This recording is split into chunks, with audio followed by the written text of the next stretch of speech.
Shavua Tov, everybody. Welcome to the Israel Brief with me, Rolene Marks, brought to you by Lay of the Land, where we take a look at those top stories making headlines in Israel, and we do it every Monday to Thursday. Now, if you are in Israel at the moment or you are traveling to Israel this week, please note we are having very, very hot weather. Make sure that you stay hydrated. So let's take a look at those top stories, and we begin with a meeting yesterday between Prime Minister Netanyahu and IDF chiefs. The Prime Minister cut short his vacation to the Golan to meet with the heads of the IDF and the IAF.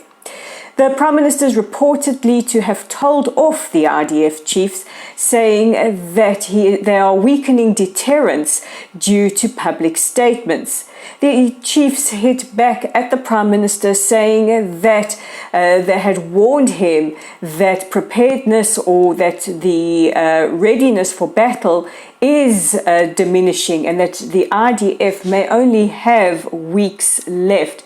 They also said there are three possible scenarios that could exacerbate Israel's deterrence. These are a possible constitutional crisis as a result of proposed judicial reforms.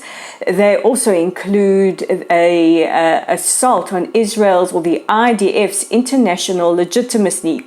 Now, we have seen over the past couple of months a number of reserves, especially pilots, refusing to show up for reserve duty.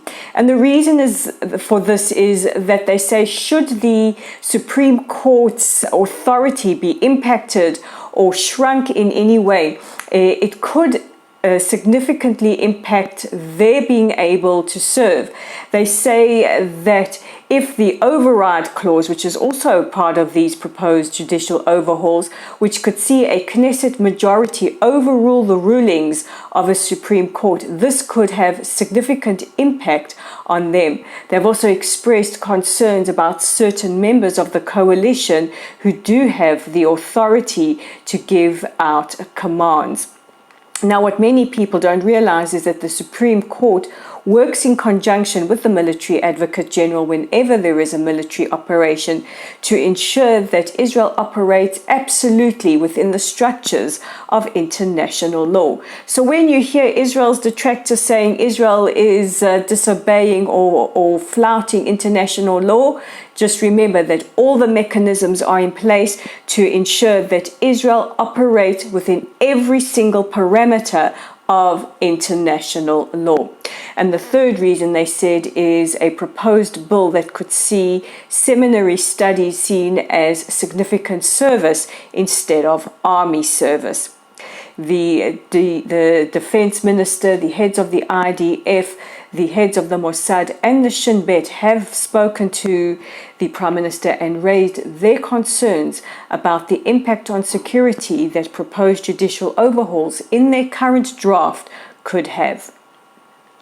Earlier today, the Shin Bet announced that they had foiled a plot by Hamas to kidnap Israeli soldiers operating in the West Bank.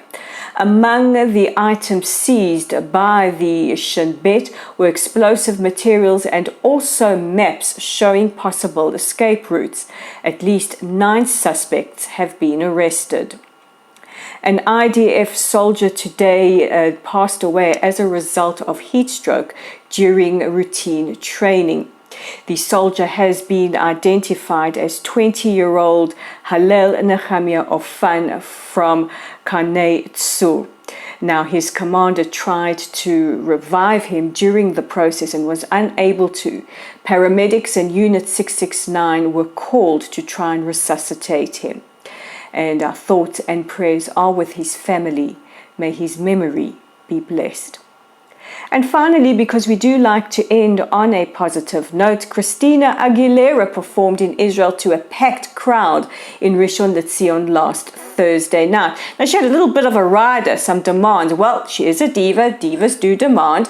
And one thing she said was how inspired and moved and thrilled she was to be in our beautiful country.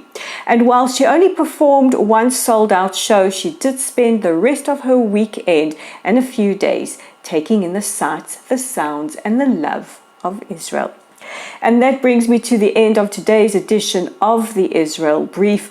If you are flying to Israel, please check your flight details. The Israel Airports Authority have said that due to the extreme heat, they have grounded some flights. So please double check if you are leaving or flying into Israel. Also, don't forget to check out our website at www.layoftheland.online, our Facebook page at Lottel Site. You guys know what to do.